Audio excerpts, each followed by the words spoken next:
Hi friends, ಎಲ್ಲಿಗೂ ನಮಸ್ಕಾರ. ಇವತ್ತು ನಾನು ನಿಮಗೋಸ್ಕರ ಇಲ್ಲಿ ಚಿಕನ್ ಮಂಚೂರಿಯನ್ ಮಾಡೋದು ತೋರಿಸ್ತಾ ಇದ್ದೀನಿ. ತುಂಬ ಈಸಿಯಾಗಿ ಸಿಂಪಲಾಗಿ ಮಾಡ್ಬೋದು. ಈಗ ಒಂದು ಬೌಲ್ಗೆ ನಾನು ಕಾರ್ನ್ಫ್ಲೋರ್ಗೆ ಸ್ವಲ್ಪ ಉಪ್ಪು, ಸ್ವಲ್ಪ ಖಾರದ ಪುಡಿ ಹಾಕ್ಕೊಂಡು ಚೆನ್ನಾಗಿ ಮಿಕ್ಸ್ ಮಾಡಬೇಕು. ಇದಕ್ಕೆ ನಾನಿಲ್ಲಿ ಬೋನ್ಲೆಸ್ ಚಿಕನ್ ಹಾಕ್ಕೊಂಡು ಅದಕ್ಕೆ ಕೋಟಿಂಗ್ ಕೊಟ್ಕೊಳ್ತೀನಿ ನೀಟಾಗಿ. ಸೊ ನೋಡ್ಬೋದು, ನೀಟಾಗಿ ಕೋಟಿಂಗ್ ಕೊಟ್ಕೊಂಡಿದ್ದೀನಿ. ಈಗ ನಾನು 3 ಎಗ್ ತಗೊಂಡು ಅದಕ್ಕೆ ಸ್ವಲ್ಪ ಉಪ್ಪು, ಸ್ವಲ್ಪ ಖಾರದ ಪುಡಿ ಹಾಕ್ಕೊಂಡು ಚೆನ್ನಾಗಿ ಮಿಕ್ಸ್ ಮಾಡ್ಕೊಳ್ಳೋಣ. ಇವಾಗ ಇದಕ್ಕೆ ನಾನು ಕಾರ್ನ್ಫ್ಲೋರಲ್ಲಿ ಕೋಟಿಂಗ್ ಕೊಟ್ಕೊಂಡಿರುವಂಥ ಚಿಕನ್ನ ಡಿಪ್ ಮಾಡಿ ಮತ್ತೆ ನಾನು ಕಾರ್ನ್ಫ್ಲೋರ್ಗೆ ಹಾಕಬೇಕು. ಸೊ ಒಳ್ಳೆ ಕಾರ್ನ್ಫ್ಲೋರ್ಗೆ ಹಾಕಿ ಅದನ್ನು ತಿರ್ಗಾ ಕೋಟಿಂಗ್ ಕೊಟ್ಕೊಂಡು ಎಣ್ಣೆ ಕಾಯ್ದಿದೆ ಇದಕ್ಕೆ ಬಿಟ್ಕೊಳ್ಳೋಣ. ಸೊ ಇದು ಸ್ವಲ್ಪ ಗೋಲ್ಡನ್ ಬ್ರೌನ್ ಬರೋವರೆಗೂ. ಸೊ ಅದು ಟೇಸ್ಟ್ ಒಂಥರ KFC ಥರನೇ ಇರುತ್ತೆ. ಸೊ ನೋಡ್ಬೋದು, ರೆಡಿ ಆಗಿದೆ.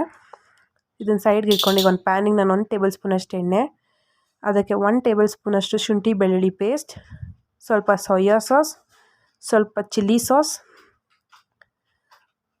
ಸ್ವಲ್ಪ ಟೊಮೆಟೊ ಕೆಚಪ್ ಹಾಕೊಳ್ಳೋಣ. ಸೊ ಇವಾಗ ಇದನ್ನು ನೀಟಾಗಿ ಮಿಕ್ಸ್ ಮಾಡಬೇಕು. ಸೊ ಈಗ ನಾನು ಇದಕ್ಕೆ ಫ್ರೈ ಮಾಡಿರುವಂಥ ಚಿಕನ್ನ ಹಾಕ್ಕೊಳ್ತೀನಿ. ನೀಟಾಗಿ ಮಿಕ್ಸ್ ಮಾಡ್ಕೊಳ್ಳೋಣ. ಸೊ ಇವಾಗ ಇದಕ್ಕೆ ನಾನು ಬಿಳಿ ಎಳ್ಳು ಹಾಕ್ಕೊಳ್ತೀನಿ.